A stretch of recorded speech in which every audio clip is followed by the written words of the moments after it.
We're finally seeing it in animation. It's the clash between the League of Villains as they go against the Metahuman Liberation Army.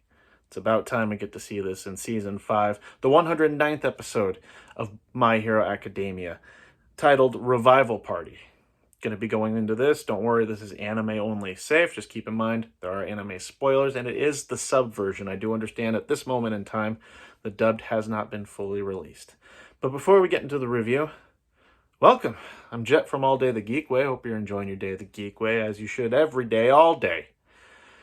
Let's get right into the review. So, starting off with the episode, we see a little flashback about when quirks were introduced early on, and there's a conflict between people who tried to live peacefully with quirks and people who wanted quirks to be liberated, or these meta abilities to be liberated.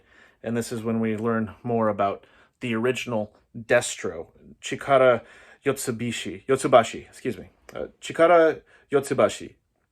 And we learn that he was the leader of the Metahuman Liberation Army originally, but it was eventually dissolved when members were caught, and he was sent to prison.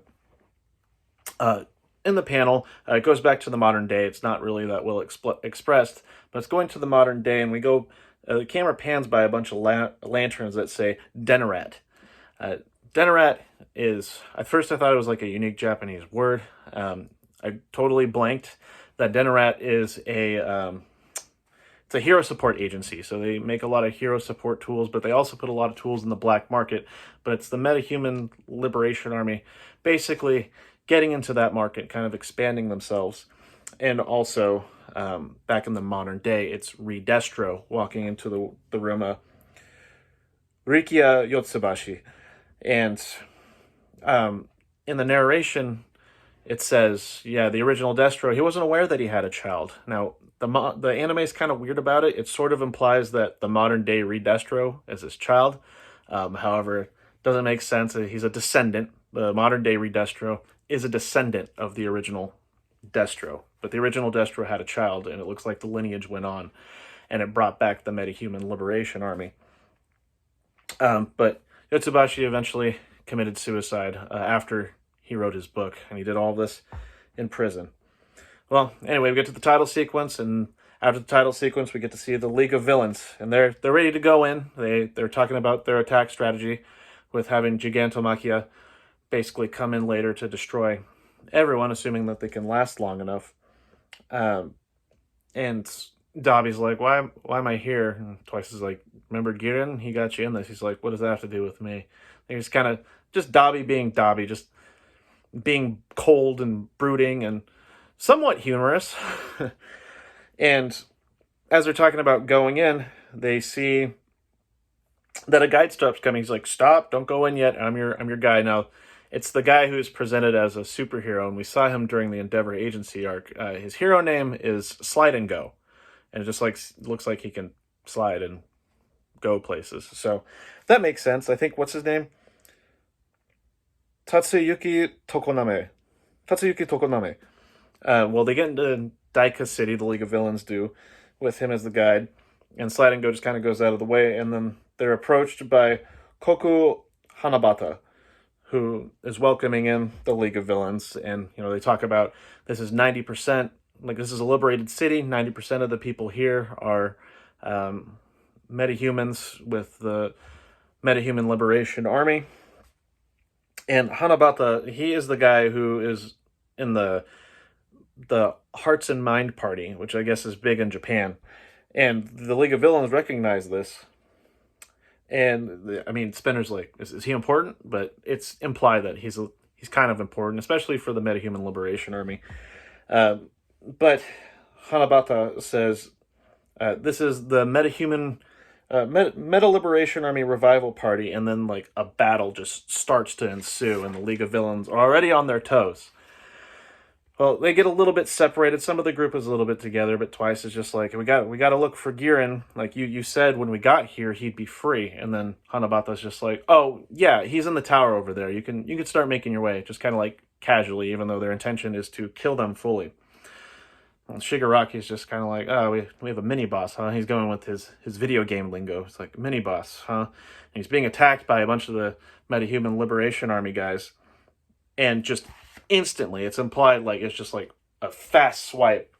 These guys are just decayed. They are dead. They're out of existence within a fraction of a second. Now, this is to kind of show the improvement that Shigaraki has made ever since he's gone against Gigantomachia and the month and a half that he's been doing that. And just to be able to swiftly just make them disappear.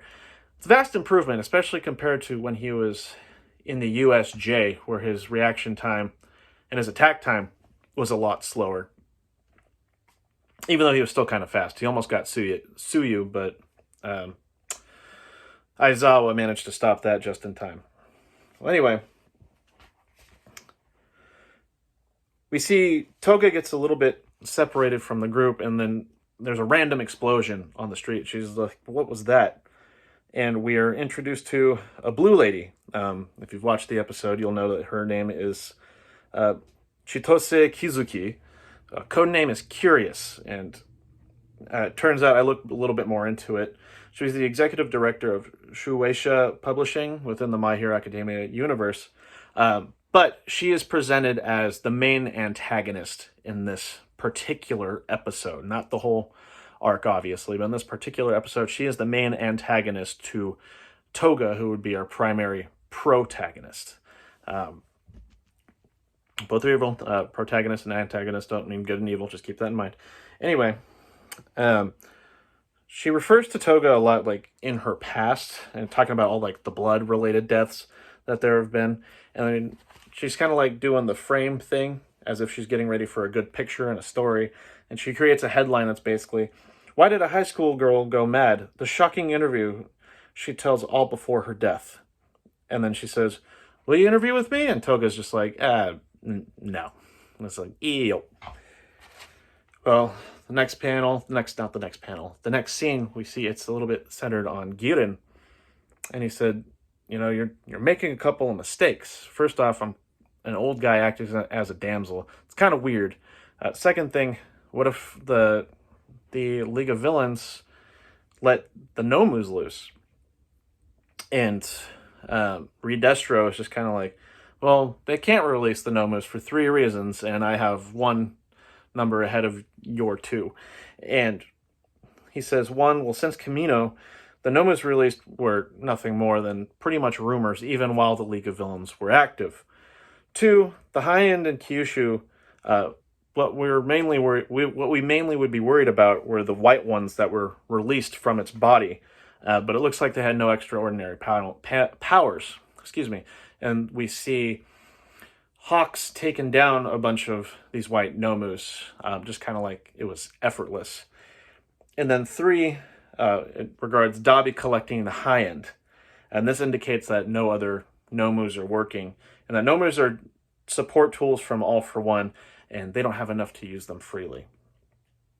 And he kind of does like a little jab that would be toward Shigaraki if he was in the room.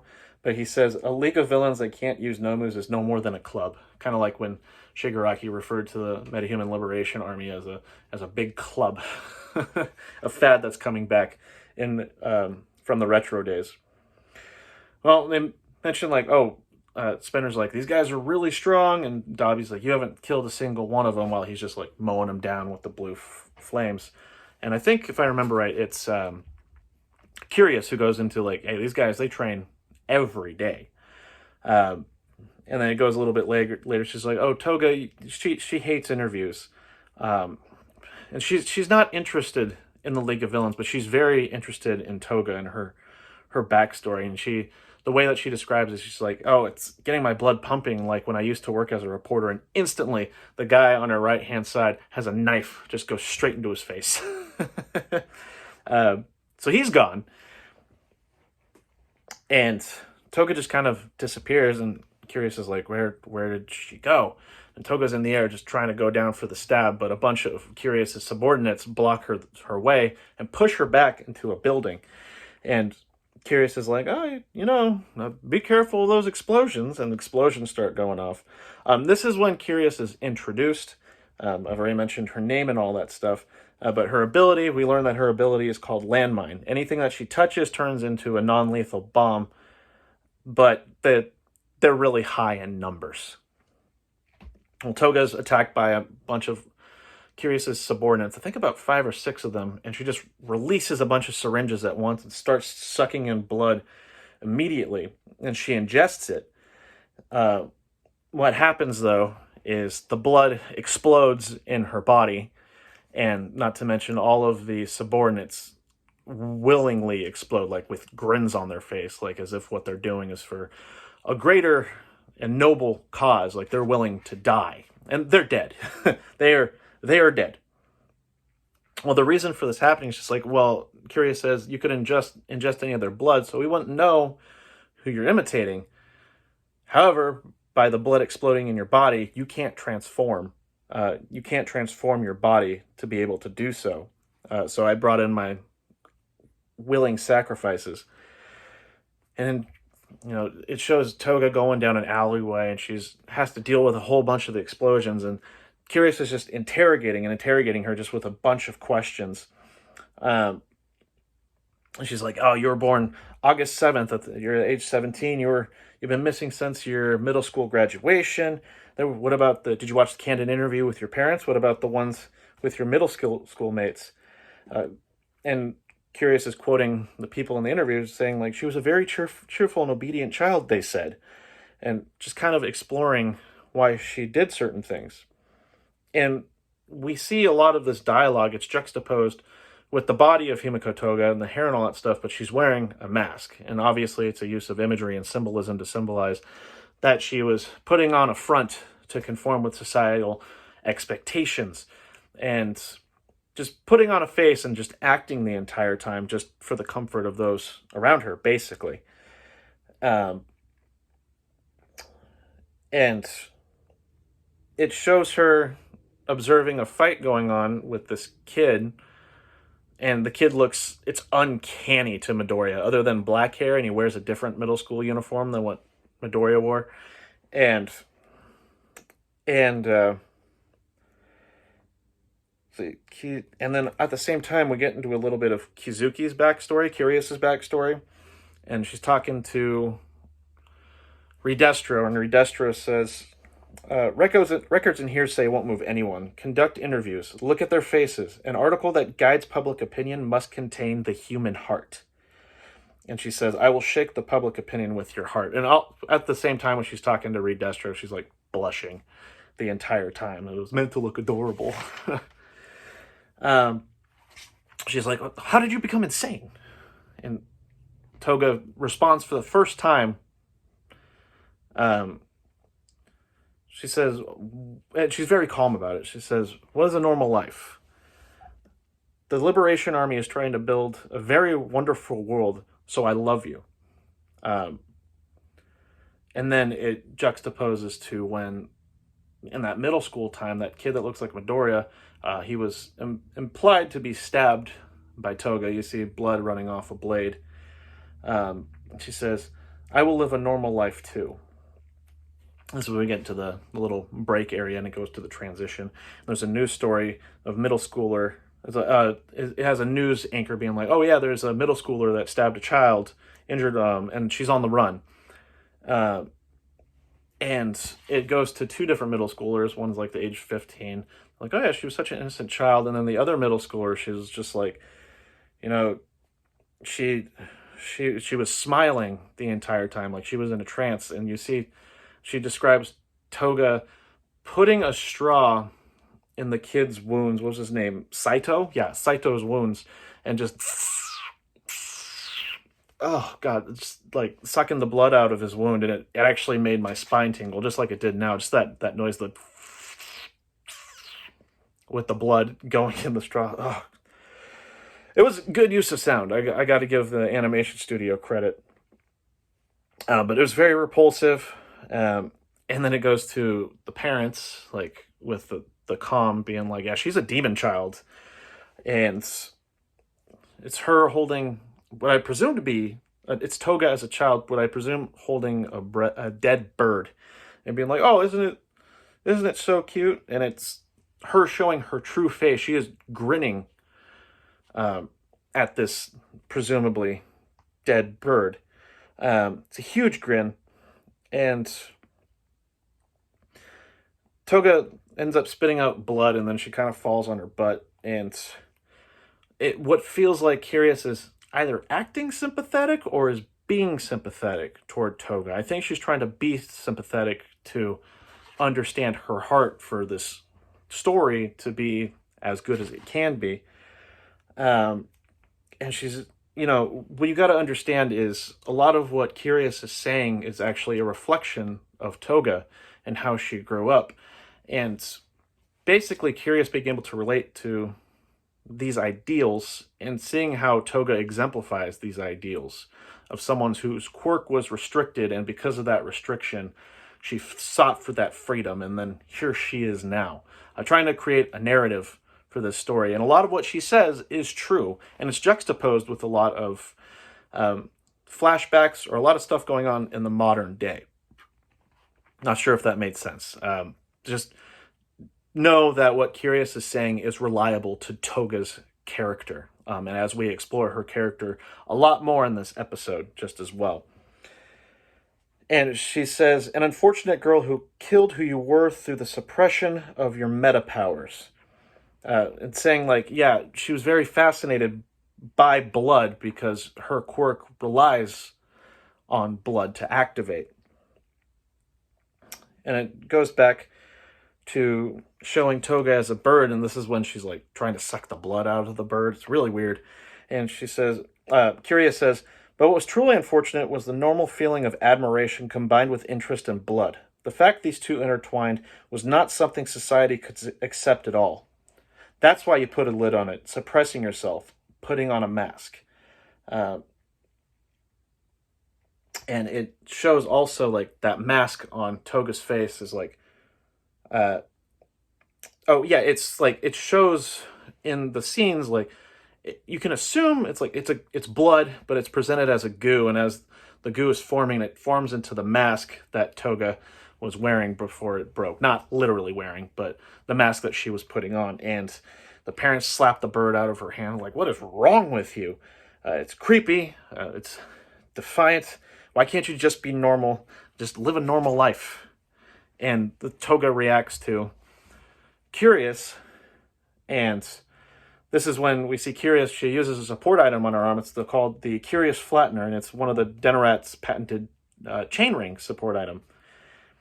And see, like, she blocks the knife and then uses the support item to basically shoot something in Toga's face. Just an explosion comes out of it, and Toga goes down, and Curious is trying to be sympathetic. She's like, your story will be in our modern day holy book for the Liberation Army.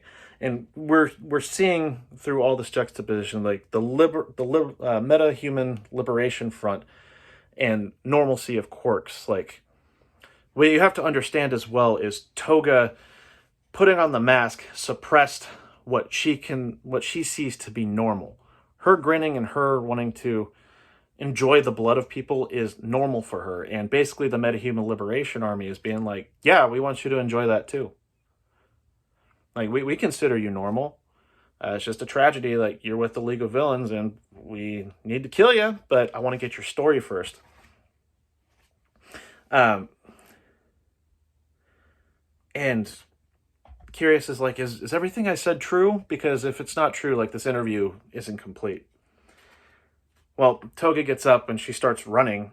What was cool, though, in that scene is, like, it's a still frame of Curious holding Toga in her arms, and a bunch of the, I call them sycophants, but I guess they would be other members of the army are kind of going around Toga as if to, like, embrace and care for her. That's what it kind of implies in the still frame that they use. Well, anyway, Toga starts running. She's like, I'm not unfortunate. When I'm happy, I smile big. And she does. Like, we've seen her smile quite a few times. And as she's running, she's consuming Uraraka's blood, and she starts to transform. And this is where you really get to know Toga and how she operates. Now, I don't find it as sympathetic, but at least I understand her. She says, like when you all kiss someone you love, I sip the blood of those I love. And that's when the transformation fully goes through. And right before that transformation, she looks like she's exhausted. She's about to pass out. And then her face transforms into Uraraka, like her whole head area. And Curious is like, well, you only change appearance. Like, are you just trying to look cute before you die? Well, and then she's about to attack Uraraka with the support item, and she's like, or not Uraraka, Toga with the support item, and she's like, I want to be like you too. I don't know if she's referring to Curious or if she's referring to Uraraka, maybe both, but she touches the support item, and then instantly we see Curious start floating in the air. Toga's quirk has finally awakened, and we learned that finally, like, not only can she consume the blood and change her appearance, but she can replicate the powers that these quirk users have. Well, and as this is all happening, she says, Toga says, every day I was chased by police and heroes. Whether I liked it or not, I was becoming overly sensitive to what was happening around me. And she's like moving super fast within the crowd and touching each of the members of the Meta Liberation Army. And she says, when I pretended to be a high school girl, the world became a tiny bit kinder. And then she keeps jumping through the crowd, and she's jumping at a fast rate. So you can see that juxtaposition when she's talking about like running from heroes and running from the police. Like, she's had a lot of practice with it, and she just says, don't get caught. And she says this about 3 times. And a bunch of the Metahuman Liberation Army people are floating in the air. And then Curious is like, how did you get this power up?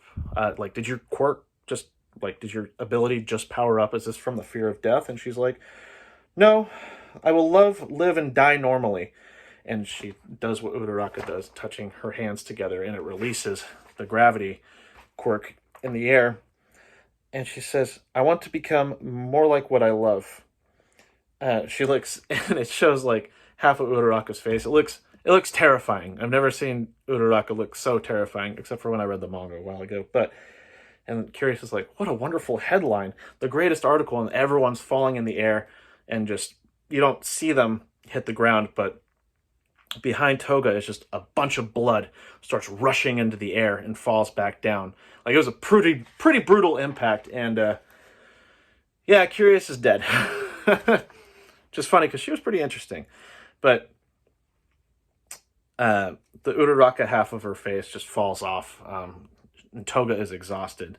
But at the same time this is happening, we jump back to Spinner, Dobby, and Twice is like, where's Toga? And we see Toga, after the battle, she's going into a tool shed. She's basically passing out. She's like, I didn't need to kill her. I didn't need to kill Curious, but, we want to destroy the things that we hate, right? Right, Tomura?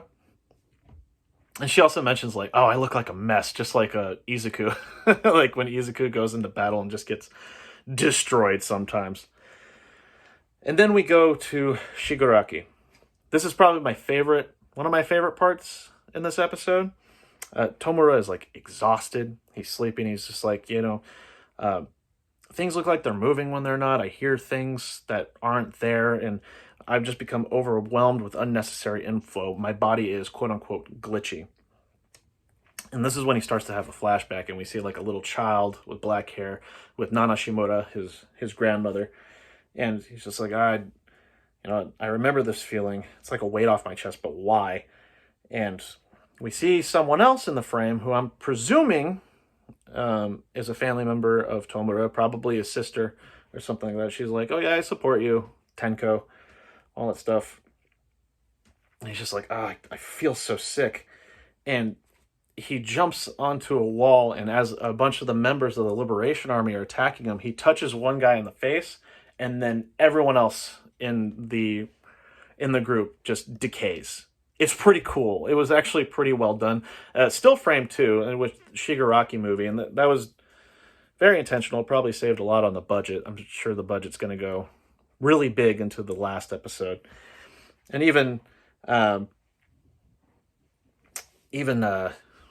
Spinner's like, did I just see that correctly? Like, he didn't touch all of them, and they're all dead. Dobby's like, well, if my leader can do it, like, I should do it too. I've never been good at not killing. And then a guy with an ice power comes in to take on Dobby. And the guy's just like, It's just like, yeah, I'll fight you. Dobby's like, I don't know if you know this, but here's some advice. Fire melts ice. The ice starts to melt, but we learn that this guy's ability is he's able to control ice. He doesn't make ice, he controls it. So you see ice coming out of like convenience stores and other places, and he constructs what's like a giant dragon. The guy's like, yeah, you know, I've been training for as long as I can remember. The Grand Commander, he taught me a lot. And Dobby, being as brooding, as sarcastic as ever. I see why a lot of people love Dobby as a character, but he's just like, oh, you've had a wonderful life, huh? You poor thing, and then just shoots a bunch of fire, and you see an ice dragon going against a bunch of giant blue flames. League of Villains is split up, and you see Mr. Compress. He's like, yep, we're all split up. This all happened, but what happened to Twice? He's gone. And we see Twice in that shed, the storage shed that Toga passed out in, and he finds her body. And you know, she's cold, but she's breathing, and she's like, oh, this is your blood. I'm going to give you this cloth. This is the same cloth that you gave me before. And this was when, this is during the Yakuza arc, when Twice lost part of his mask, and then Toga covered it up with one of her handkerchiefs. And so another character, you know, it reflects back on Twice's backstory, everything that happened. We know everything, like he duplicated himself, and now he can't tell himself from one of his previous clones. And Twice, you can see it through his mask, his mouth gets wide open, and he's seeing duplicates of himself. This turns out to be a power from someone named Tomoyasu Chikozoku. His meta liberation name is Skeptic, and his meta ability is Anthropomorphic. He can change things that are about the same size as people, like fridges and desks, into puppets. And now these are all puppets of Twice. So Twice is dealing with himself again, or so he presumes. Also, fun fact about this character in Japanese, he's voiced by the same guy who voices Escanor from Nanatsu no Taizai, or Seven Deadly Sins. Tomokazu Sugita, yeah. And we're finding out that he wants to get Twice to join the Meta Liberation Army because he has a really good ability, and he doesn't want to repeat what happened with Destro. So we're going to see in the next episode, it's going to be very much Twice-centered.